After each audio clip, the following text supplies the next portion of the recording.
Hello everyone, this is Bowtie Daniels here, and today I am doing something a little bit different from my normal episodes. Not doing a survival series or anything like that. Today I am actually playing in the Windows 10 version of Minecraft, and I wanted to try out some of the new features that are in the beta for that. That's going to be coming hopefully to Java within the near future. There's some rumors that it might be coming out on October, I think it was the 24th. Might be the release of the first snapshot, so I want to come in here and play around with some of these features. So I've already done this a bit on my own. We'll set this to, peaceful, creative, whatever, continue. I'm not too used to playing around with that, so this should be good. With the Bedrock edition, I'm more of a Java guy. I did play on Bedrock for a while. Although, see, I think at that time it was just considered the Pocket Edition. I don't think it was actually Bedrock back then. Okay, so we got a new world here. So we have a new block, that's called the Scaffolding block. So we'll play around with that. We also have a new mob, that's the Panda. Gonna play around with that a little bit. And there's a new plant in the game, that's bamboo. So we're gonna play with that as well. Okay, so if you haven't seen them yet, here are the pandas. They have a couple different varieties. So this guy right here, this is the sick one. This one should sneeze or something. They're all supposed to have different personality types. This looks like just your standard kind of panda. Any more special ones? Another sick one, a few sick ones. Some of them just look the same, but they won't have a different personality type. There's another that has red eyes. See if I can get one of those real quick if I just spawn a bunch. Oh yeah, we got the derpy one. He's got his tongue sticking out. Whoop. There we go. There's the mean one. There's the angry one with the red eyes. So there you go. And there is one other variety that I don't see here yet. So give me a second. Let me see if I can get that kind, and I'll show it to you. Okay, so here we are. I had to spawn in a bunch, but this is the ever rare brown panda. Kind of looks like a giant dog, like a Saint Bernard or something like that. But yeah, this is supposed to be a really rare one to find. I don't know if you're gonna be able to breed it or how you're gonna get it, or what in the game. So if you switch to bamboo, as you can see, the pandas really like that, so they all come running to you. I can throw a couple on the ground here, and they go into this cute little eating animation. I suspect that this is how they're gonna do the breeding process for pandas. Oh, one of them just sneezed. I don't know which one that was. So let's see. This doesn't seem to be consistent, but what was happening the other day is when I fed them, they would go through and act like they were going to do the, oh, there you go. They all just sneezed right there. They acted like they were going to do the mating, like that right there. They're just kind of pushing into each other like the other mobs that you would see. But, oh, there you go. They're trying to do it there. But I don't think that mechanic's in the game yet, so no baby pandas that you can breed yet, but you can get the little baby ones there like that, so they look pretty cute if it would actually look at me and not have its head in the wall. There we go. Okay, some other things that are cool about pandas. Let me go ahead and pull out a cake. So pandas also like cake. Now, they don't act like the same way they do with bamboo. So you see the bamboo, they instantly come with you. With the cake, they don't really act any differently until you throw it on the ground. And they pick it up and they'll start eating it. So that's something else that's cool. Another thing that I wanted to show off with that, if we change the weather here, set weather, okay, thunder, here we go. Help if I spelled it right, thunder. So now if we give it a second and get some thunder strikes, yeah, you can already see it over here. You got this guy right here that's not enjoying the rain. So not all of them are scared. Some of them are, some of them aren't. So I wonder what happens now. Can I like throw a cake at this one? Will he eat it?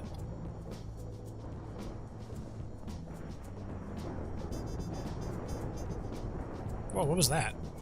I think we just got struck by lightning over here. So yeah, when they're scared, they won't even eat any of the food. That's interesting. We got another one over here that's scared. Ooh, ripped cow. Alright. So that's another behavior of them. I'm sure there's probably a bunch more of them that we don't know about yet. Let's go ahead and set this back to clear weather. So weather, clear. There we go. Uh-oh. What just got struck by lightning? Oh, okay. Apparently when a panda dies, as you just saw the lightning struck it and killed it, they drop bamboo. So that's something. I didn't know that. Alright, so the next thing that I wanted to show off are scaffolding blocks. So scaffolding block is a pretty nice looking block. It took me a second to kind of get used to it, but after looking at it for a bit and playing around with it, it actually looks pretty nice.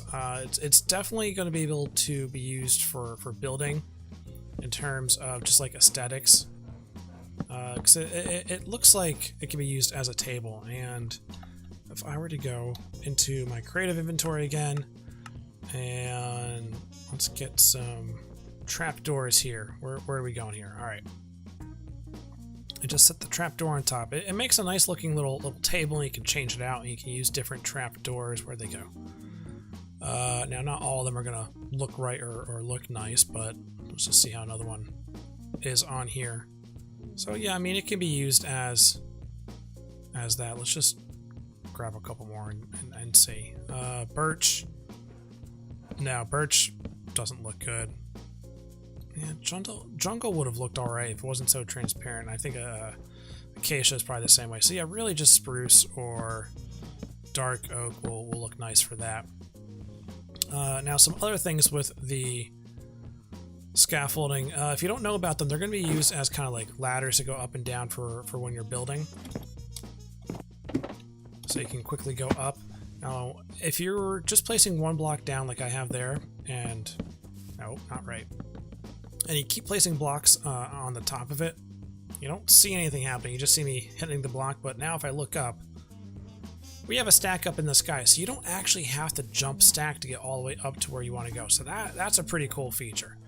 Now they kind of act as transparent blocks, which is interesting. You can walk right into it, and then it acts as a ladder if you hit the jump button, and you go all the way up to the top, or you can just stop and you'll stand here on the middle. Shift will bring you back down. So let's go all the way up to the top. There we go. Now, the thing that's annoying about it is because holding shift is what brings you down, if you want to place scaffolding on the edge here, you got to be really careful. So if you hold shift, you start going back down. So you can't do that. You just got to nudge your way slowly over to the edge in order to place it. Now, once you have a scaffolding block out to the side, one that's not supported by anything else underneath of it, there we go.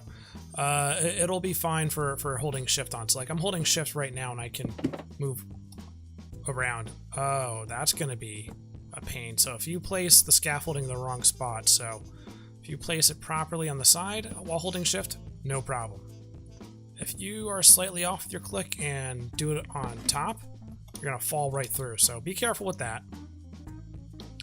That's something else that I don't like about this block. So if I were to... Whoops. Let's try to not mess up anymore. Okay. If I were to just place a bunch up, I want to show this again cleanly. And let's place some off to the side here. Oh. Huh. Let's see, that's 1, 2, 3, 4. Okay, that makes sense. So yeah, scaffolding has a distance of 4 blocks that it can be placed off from the main pillar. So if I were to go 1, 2, 3, 4, now this one's going to fall off like a gravity block. And that's basically what just happened up here. So I came out 1, 2, 3, all the way up here, and then that's 4 right there. So one thing I don't like about this block is... Get back up. It's incredibly difficult to use in creative mode, but I guess you really don't need to if you're in creative. I were to place these on top, so jumping up now I'm fine, but if I wanted to get back down, if I'm not careful with how I place it, like you see right now, I'm like halfway in this block. So right now, if I were to change my game mode back to survival, you'll see what'll happen. Oh. Help if I can type right. Let's just do that. So yeah, I just fell to my death there. And that's because, get out of the water here. That's because the game doesn't really take in consideration that bottom block. Since it keeps it as a transparent block, you'll just fall right through. And it would be really nice if the mechanic would change that the bottom block there would act as a solid full block and not have you drop to your death. And now the pandas, I think, just ate all the bamboo I had in my inventory. That's cute. All right. So yeah, just to show that off again at a level that's not gonna kill me so bad. What happens if I were to place it here? Oh, that's cool. You can be underneath and even place the block, huh? That's interesting. Wouldn't have thought of that. All right, so now I'm in survival, going up, and if I want to go down, like I said before, it's really easy to hold shift too long and fall right through the block. So I don't really like that. Now, another thing that people really don't seem to like about the scaffolding blocks are the limit of how far out you can place them. So as I showed up there before, 1, 2, 3, 4, and this one's going to be a gravity block. It falls down. I wonder if this would hurt at all. Sorry, I get ideas sometimes and I just get interrupted and have to figure this out. So if I were to come out like this. No, just falls right through them. All right. So yeah, the thing that a lot of people don't like is this 4-block limit for scaffolding. They feel like it should be longer, and I get it. You want to be able to have a good distance that you can build these things out and use them for.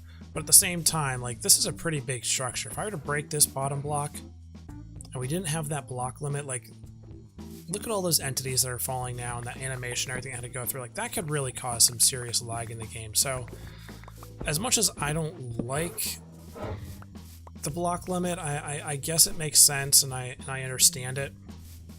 So I guess that's just something we're going to have to get used to here. Okay, so yeah, something else I want to show about scaffolding blocks. You can place them next to transparent blocks, but you can't place them on top of transparent blocks. And if you do, they just break, as you see there. Let's just place some string coming out this way. And yeah, so if I were to place a scaffolding block here now and it falls down, it just completely ignores the string. It'll go right through it. But you can't place a scaffolding block if there's any string up top, so that'll bug it out and cause problems. So you can't do that, but I just thought it was interesting. You can't place it on transparent blocks. You can't put it on top of that. It's not going to work on the glass. If I were to come up a little, again, it just falls and breaks. So I'm curious to why that's a thing. That really doesn't make sense to me. I see that really causing a problem, being something else that should change. So I hope they change that as well, because people like to build with glass, and even leaves. They want to build with that stuff too. That would be annoying to not be able to scaffold on that. So if you wanted to, you'd have to pull out another block instead first, and then place that, and then scaffolding on top of that, and then you'd be able to use it, which I don't really care for. I don't like that. It is also a waterloggable block, which I thought that was interesting. So you can come in here and you see it's no air gaps or anything. So that was a curious thing. So they definitely intend for it to be used in the water, I guess. They expect people to want to use it for this purpose, so that's a cool little touch from them.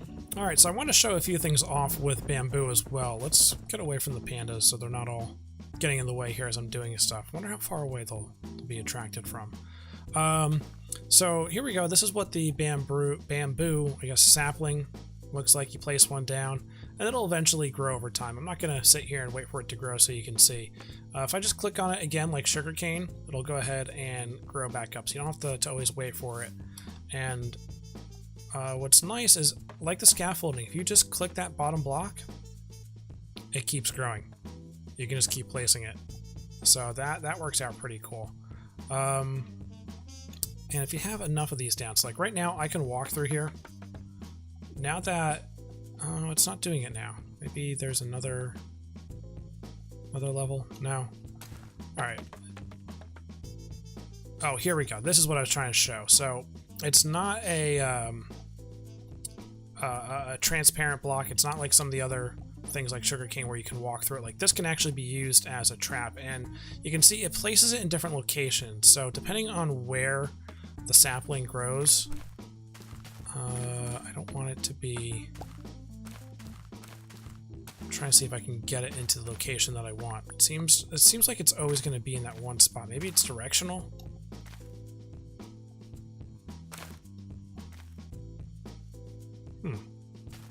No matter what, it seems to always be in that one spot. That's interesting. So it's like every block have its own predetermined spot.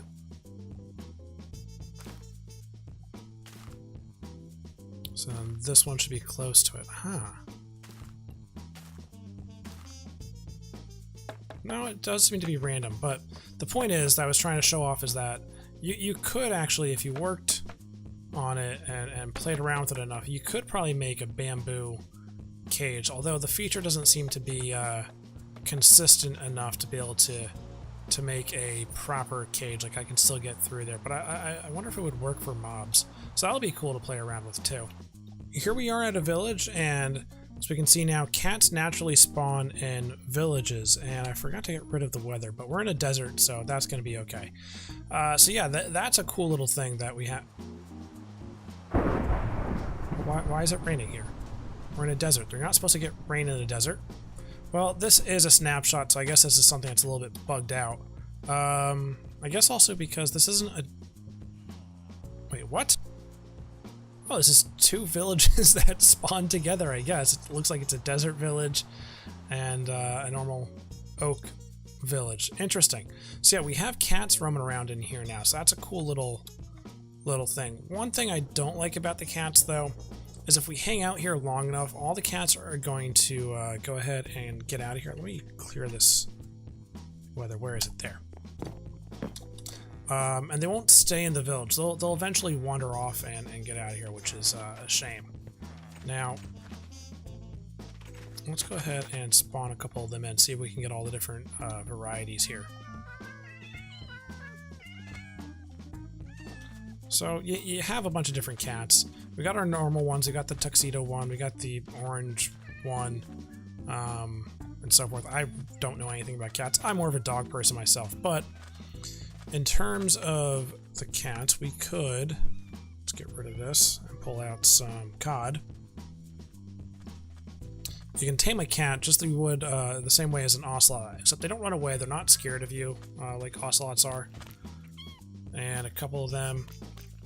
There we go. And if I stand them up, there we go, they breed. And I guess they have a baby base off of one of the parents, so that's cool. Now, just like dogs, the cats, let's see if I get some dye. You can change their collars. I don't know if you caught the collar there. Let's go with purple because that's my color. Let's just do green because it looks nice with purple, I think. So now that cat has a purple collar, that cat has a green collar, and there you go. So that's a nice thing about cats. I did some other playing around with them. I thought it'd be cool if maybe like cats would run away from dogs, kind of like that whole cliche in life and in movies that dogs and cats don't get along. Not the case here. They act perfectly fine. I tried it with stray cats and tamed cats. Same thing with wolves and dogs. No difference there. But so creepers will still run away from cats. Not a problem. So I think it's going to be a little bit easier to make creeper farms now. That you can just go to a village and be able to find cats, not have to go all the way out to a desert and go crazy finding one.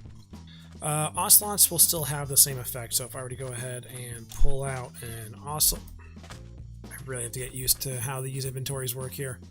Pull out an ocelot and place it down by the creepers. You know, they still have the same sort of effect on them. It's not any different for cats and creepers. And one thing I am actually curious about, if I were to... Let's let's do a little science here and see what happens. If I were to spawn an ocelot and a cat, do they like interact with each other? Yeah, so it looks like nothing is going to happen there. I was just curious to see if they would interact with each other because they were, I guess, based off of the same sort of mobs. I didn't know if they would do anything there, but it's interesting to see the size of the ocelot and how different it is from the size of the cat. So I wonder if they changed the mob sizes there to make them a little bit more distinct. I don't know if they made the ocelot larger or the cat smaller. That's an interesting change, and I think it's good for the atmosphere of the game. Because ocelots, being a wild cat, should be bigger than a domesticated or even a stray cat. So I think that's going to wrap it up here. There wasn't anything else that I saw that was too... Oh, those are all the cats. I'm like, why are all these things following me? There wasn't anything else that I found too interesting in the snapshot to show off. So... if you did like this video, kind of going over the snapshot stuff, you want to see me do this some more with the future releases and hopefully on a Java release soon, let me know in the comments below. Leave a like, and if you haven't already, hit that subscribe button. Alright guys, until next time, this has been Bowtie. Peace out.